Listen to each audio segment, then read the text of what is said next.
Саламатсыздар ма?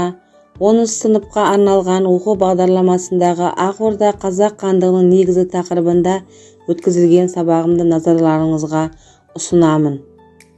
Бұл сабақтың негізгі мақсаты Қазақстанда мемлекеттіліктің қалыптасуының тарихи кезеңдерін түсіндіру.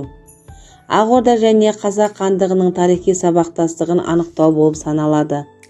Ең алдымен оқушылармен сәлемдесіп, олардың бүгінгі сабаққа дайындығын тексеріп шықтым.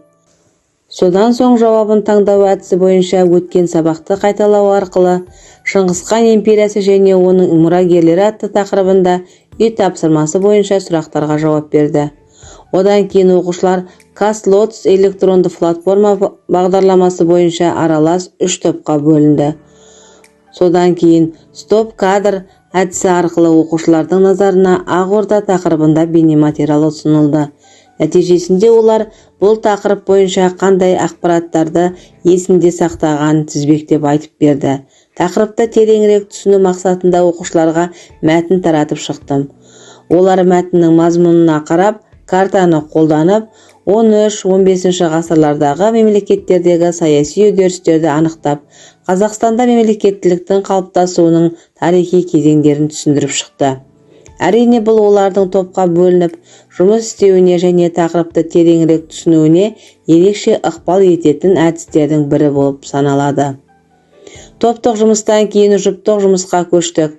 Сұрақтар түймедағы әдісі бойынша 13-15 ғасырлардағы Ақорда мемлекетінің саяси үдерістерге талдау жасады. Олар ел басқарған хандарды атап, Ақорданың жер аумағын белгілеп көрсетті. Бұдан соң әр оқушы жеке-жеке сынақтардан өтті.